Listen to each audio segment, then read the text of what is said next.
अस्सलाम वालेकुम दोस्तों, मैं हूं इंजीनियर आसिम जहांगीर और आप देख रहे हैं फैक्ट्स एंड इन्फॉर्मेशन। दोस्तों आज की वीडियो में हम सीखेंगे बिल्कुल एक नए टॉपिक पर जिसका नाम है कैलोरी।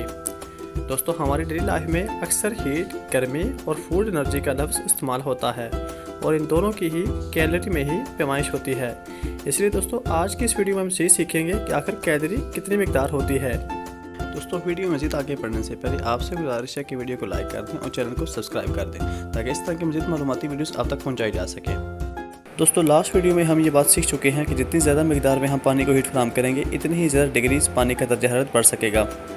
कम मिकदार में हीट फराहम करने से पानी का दर्जा हरारत कम डिग्रीज ही बढ़ सकेगा।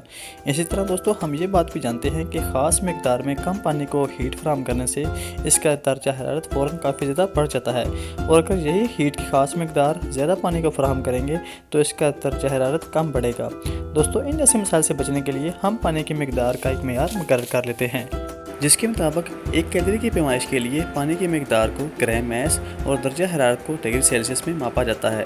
तो दोस्तों एक कैलोरी हीट की वो मिकदार होती है जिसके बायस 1 ग्राम पानी का दर्जा हरारत 1 डिग्री सेल्सियस तक बढ़ जाए। मसलन अगर 1 ग्राम पानी का दर्जा हरारत अगर 50 डिग्री सेल्सियस हो तो उस पानी का दर्जा हरारत 51 डिग्री सेल्सियस करने के लिए जो हीट दरकार होगी इसे 1 कैलोरी कहा जाता है।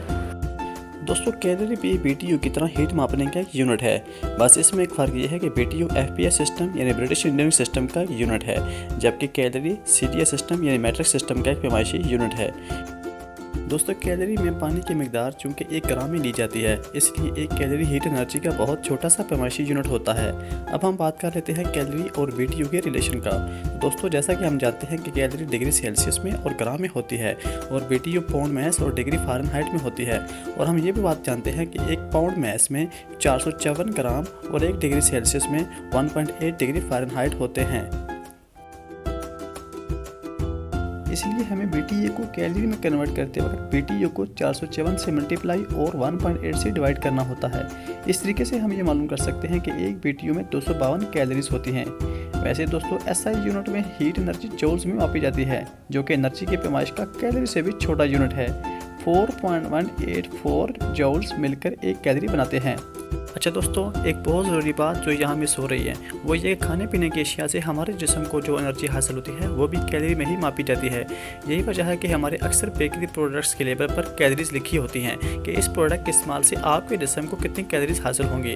मसलन 4 औंस मुर्गी गोश्त खाने से 124 कैलोरीज जबकि 8 औंस आलू खाने से 159 कैलोरीज जिस्म को हासिल होती हैं। वैसे दोस्तों सबसे ज़्यादा कैलोरीज हमें चर्बी यानी फैट्स वाली ग़िज़ाएँ खाने से हासिल होती हैं।